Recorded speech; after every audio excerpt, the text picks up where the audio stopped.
Channel में आपका स्वागत है। मैं हूं आपका चैती डीके जी। देख रहे हैं दोस्तों कि लगातार मैं खबर दिखा रही हूं। ये अनिश्चितकालीन के लिए धरना प्रदर्शन है। फिलहाल ये कुछ दिनों के लिए ड्रॉप इसीलिए करेंगे कि आपको पता ही होगा कि लोकसभा का चुनाव है, तो उसमें तो कुछ खंडन तो होता ही है, लगता ही है, आचार संहिता लागू होगा, तो उसमें मतलब कोई काम तो जानते हैं कि सब इतना सारा काम है, कोई नया काम स्टार्ट नहीं होने वाला है, शुरू नहीं होना है। बाद में फिर वो कंटिन्यूटी बना इनका रहेगा सारा चीज के लिए, लेकिन कुछ दिन के लिए थोड़ा सा इनमें क्या बोलते हैं उसको, संयम बना करके रखने की बारी है कुछ दिन है। लेकिन इतना कहते हैं कि इन लोगों का जो है मांग जो है 100% जायज है दोस्तों, और ये पूरा होकर ही रहेगा। लेकिन जब उतना 18 साल से इतना प्रतीक्षा कर रहे हैं, तो कुछ दिन और सही, यही कहना हम चाह रहे थे। बाकी इन लोगों का क्या ओपिनियन है, इन लोग से बात करते हैं। ये विशेष शिक्षक गण है जो दिव्यांग बच्चों को पढ़ाते हैं, और इनसे हम थोड़ा सा तहकीकात करते हैं कि क्या इनके बारे मतलब जो मैंने कहा, क्या इनका ओपिनियन है और आगे क्या सोचते हैं। बात है कि बहुत दुख की बात है कि हमारे एक भाई आरा जिला के ठंड लगने के कारण उनकी देहांत हो गई वो है। मेरे वीडियो में थे, हाँ। मेरे वीडियो में। और हम लोग उससे पूरा बिहार प्रदेश के जितने समावेशी शिक्षा कर्मी हैं सभी के अंदर बहुत दुख है और मातम छाया हुआ है। हम लोग आज बहुत मायूस हैं कि इस धरना स्थल पर भी होके और मेरे बीच का एक साथी न रहने से यही से चले गए। हाँ, और हम लोग बहुत दुर्भाग्य की बात है कि हम लोग को छोड़ के चले गए समावेशी शिक्षा परिवार को। और मैं यही आगे बोलना चाहता हूँ कि मैं रह जैती हम यही नगरिया जैती न कहूँ दूजे घरे हो राम। अब ऐसा स्थिति है कि हम लोग इतना दिनों से हैं और इस पाटलिपुत्रा की धरती पे और गर्दनी बाग धरना स्थल के बैनर तले मगर आज तक कोई सुधि लेने वाला नहीं आया, आज तक कुछ नहीं हुआ है।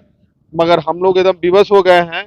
इसलिए हम सरकार से और डीके जी के माध्यम से यही कहना चाहेंगे कि जल्दी से जल्दी हम लोग का सामंजन हो और हम लोग का काम आगे बढ़े। तो उस चीज को लेकर के आगे बढ़े कि मेरे साथी जो है गर्दनी बाग धरना स्थल पर हम लोग धरना प्रदर्शन कर रहे थे, तो जहाँ तो आखिर कोई पर डे लिख रहे हैं, तो पर डे में तो अब उनके पास में तो जाता होगा ना कि धरना पर कौन कौन है, रजिस्टर तो होता होगा ना पर डे के हिसाब से। तो वहां पर रजिस्ट्रेशन होता है सब चीज, तो उनको तो मालूम होगा ना कि कौन कौन धरने पे है। तो वो चीज आए ना अलग बात, लेकिन इसकी सूचना विभाग में दी है कि इस तरीके से धरना प्रदर्शन पे है, एक साथी नहीं है।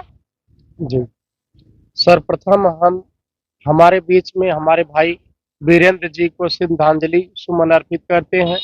बड़ा दुख और रोष दोनों है मैडम। आपको अवगत ही है कि आज 73-74 दिन हो गया है, 74 दिन हम लोग यहाँ बैठे हैं और उसके बाद भी आशा और विश्वास करते हैं कि नई सरकार में हमारा एक मांग है सामंजन होगा। और हम बड़े दुख के साथ कहना चाहता हूँ, सरकार भी बदल गई है, फिर भी उनके कोई पदाधिकारी आज तक इस धरना स्थल पर नहीं आए हैं, जो एक दुखद विषय है। और पुनः चाहेंगे कि हमारे भाइयों के चेहरों पर जो मायूसी है, 74-75 दिन जो हम लोग यहाँ जिस दर्द ठंड को, बहुत सारे त्योहार हमारे बीत गए और फिर भी आशा और विश्वास है आदरणीय मुख्यमंत्री जी सुशासन बाबू श्री नीतीश कुमार जी से, आदरणीय उप मुख्यमंत्री सिन्हा सर से, और जिस प्रखंड में हम काम करते हैं उसी प्रखंड में हमारे उप मुख्यमंत्री श्री सम्राट चौधरी जी से हाथ जोड़ के करबद्ध निवेदन है कि अब हम लोग दर्द और जो है अनिश्चितता की पराकाष्ठा को क्रॉस हो गए हैं। आप मेरे दुख को सुनिए और हमारे बीच में जो हमारे भाई वीरेंद्र कुमार जी नहीं है, उनको उस भौतिक राशि उपलब्ध कराइए और उनके एक परिवार के सदस्य को शीघ्र नौकरी देने का काम करें। बहुत दुखद स्थिति है। यही आपके चैनल के माध्यम से हाथ जोड़कर सरकार और मीडिया भाइयों से अनुरोध विनय प्रार्थना करता हूँ। जय हिंद। तो आप मतलब उस चीज को लेकर के डिपार्टमेंटल में विभाग में गए हैं कि मेरे साथी यहाँ पर थे, वो चीज को नहीं है, सारा चीज प्रूफ के साथ में लेके गए हैं। सारा चीज आगे की ओर बढ़ना पड़ेगा, लेकर के आगे करना पड़ेगा। टेस्ट जो है सर्टिफिकेट लेकर के इस तरीके से यहाँ का जो है प्रूफ लेकर के सारा चीज व्यवस्था करके तब ना आगे की ओर कागज को लेकर के पहुंचाइएगा। मैडम अभी तक तो उनके बारे में विभाग को खबर नहीं किया गया, लेकिन बहुत जल्द ही इसके बारे में, वीरेंद्र जी के बारे में विभाग को जानकारी दी जाएगी। आप क्या कहें? मैडम ऐसा है कि हमारे बीच के एक भाई चले जाने से हम लोग का हौसला पस्त नहीं हुआ, लेकिन बहुत ज्यादा हम लोग को दुख है। और ये जो सरकार है, संवेदनहीन सरकार है, जो आज हम लोग 73वें दिन से यहाँ भूखे अनिश्चितकालीन हड़ताल पर बैठे हैं। इस ठंड में, इस जाड़े के मौसम में इस सरकार को कोई संवेदना ही नहीं है कि हाँ भाई, उनके ही बीच के एक नागरिक की मृत्यु हो गई, आकाश असमय मृत्यु हो गई। तो हमें सरकार से और विभाग से एक ही उम्मीद है, और आपके माध्यम से एक गुजारिश करना चाहते हैं कि सरकार हम लोगों के प्रति थोड़ा ध्यान दे और हमारे भाई के परिवार को न्यायोचित न्याय प्रदान करें। क्या कहें? क्या कहेंगे, उनके आत्मा को शांति हो मिले और सरकार उनके परिवार को देख रेख के लिए कुछ अपना हासिल करें। बोलो।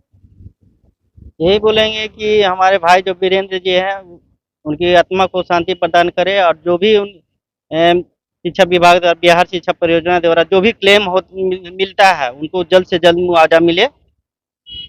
बस ये लोग कह रहे कि वीरेंद्र जी हैं जो आरे जिला के हैं, जो प्रतिदिन यहाँ पर 2 महीना से ऊपर धरना प्रदर्शन पे आते रहते थे और अपना जो है हक मांगने के लिए यहाँ पर बैठे हुए रहते थे। ये इनके जो साथी वीरेंद्र जी, वो वीरेंद्र जी जो आरे जिला के, वो नहीं रहे हैं दोस्तों। और उनके लिए मतलब कि विभाग से क्या होता है, क्या मदद करना चाहिए, उचित करना चाहिए, वो अभी तक सूचना नहीं मिली है। और लोग मिल करके सब साथी लोग उनको विभाग में सूचित करना है। इन लोगों का एक ही मांग कर रहे हैं, इन लोगों के परिवार को लेकर के देखा जाए, देखरेख करने के लिए देखा जाए। ये तो भाई संवेदनशील घटना, दुर्घटना हो गई इस तरीके से कि सरकार भी मतलब कि यहाँ पर आई नहीं और देखी नहीं, और कुछ इस तरीके से विचार नहीं। कितना ठंडा में लोगों का जो है धरना स्थल तोड़वाना चाहिए था, लेकिन नहीं तोड़ाया गया, कोई नहीं आया, बस इस तरीके से किया गया। तो इसमें एक साथी नहीं रहे, इसका मुआवजा तो सरकार को देना ही है। और क्या कहें आगे, इसमें हम भी बहुत दुख की विषय है, इसमें चिंता करने की विषय है दोस्तों कि इस तरीके से न रहने से, न इथी करने से, उनको हक को मांग के लिए लड़ रहे हैं। तो देखिए क्या करती है सरकार दोस्तों। आगे देखिए, कमेंट कीजिए और वीडियो को शेयर कीजिए। समझिए कि सरकार किस तरीके से किसी और चलनचाल कर रही है। अगर आपके हक को मांगना है तो इस तरीके से शांतिपूर्ण लोग धरना प्रदर्शन कर रहे थे, लेकिन फिर भी सरकार ने कानों तक नहीं छुएगा। आज इनका साथी एक नहीं है, तो इसका जिम्मेदार कौन है दोस्तों? कौन है जिम्मेदार इसका? बस देखते रहिए डीके सोशल चैनल में। लाइक शेयर कमेंट सब्सक्राइब करो, और फेसबुक पे है तो फॉलो करो। जय हिंद।